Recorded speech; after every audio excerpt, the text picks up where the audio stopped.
يا اهلا وسهلا، كيفكم؟ ايش اخباركم؟ اليوم ان شاء الله باذن الله راح اسوي معاكم سلطه العدس بطريقه مره سهله وبسيطه. لا تنسوا زر الاشتراك في القناه واللايك والشير. يلا خلونا نبدا. عندي هنا عدس بني، غسلته مره كويس، وبعدين بعد ما غسلته راح ابدا اسلقه. بعد ما سلقته رفعته من القدر، وهنا صار معاكم العدس المسلوق. طبعا في صحن راح اضيف العدس البني المسلوق،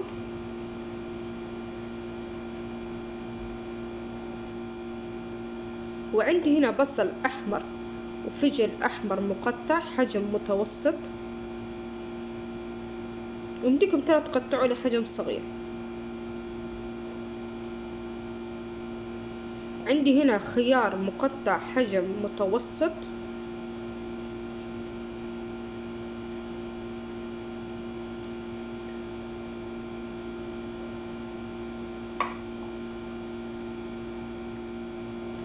طبعا عندي هنا الورقيات، عندي هنا بصل أخضر، بقدونس، نعناع.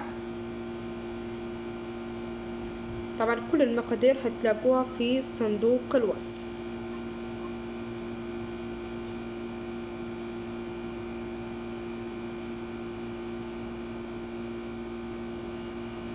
عندي هنا الطماطم،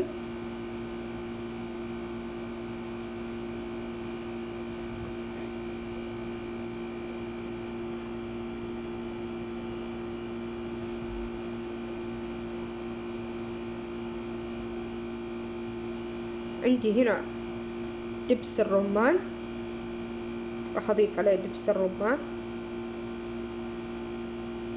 طبعا أحب في السلطة تكون حامضة شوية، طبعا هنا على حسب الرغبة، الدبس الرمان الليمون، لكن أنا أحبها تكون على قولتهم تكون حامضة، تكون حلوة شوية.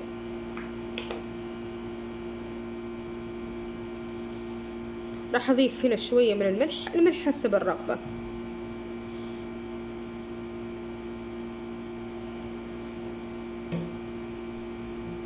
وراح أضيف هنا كمان زيت الزيتون.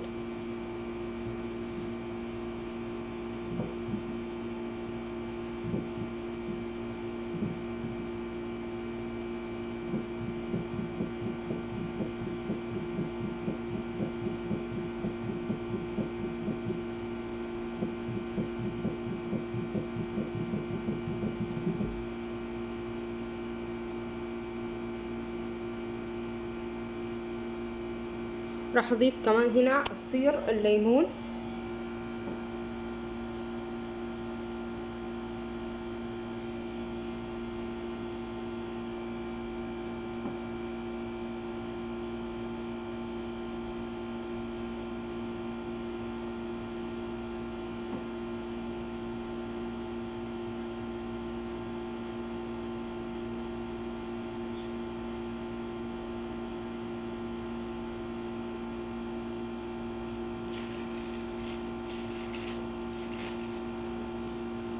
وراح أضيف هنا كمان سماق.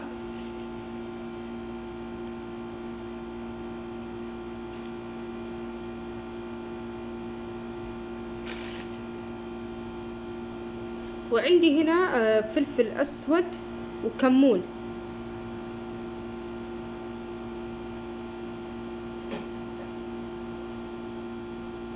خلاص وراح أبدأ أخلط السلطة وخلاص.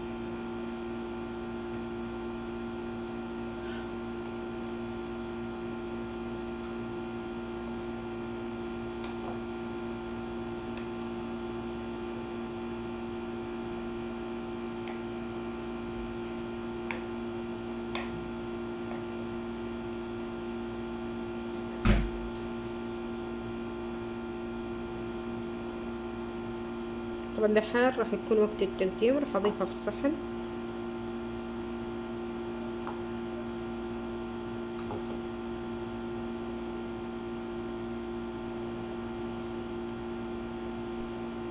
طبعا راح أزينها بشوية رمان.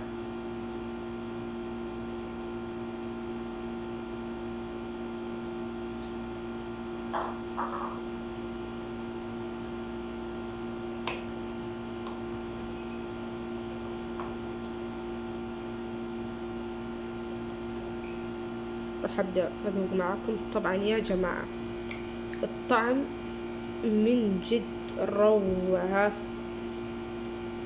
يعني من جد السلطة شي روعة.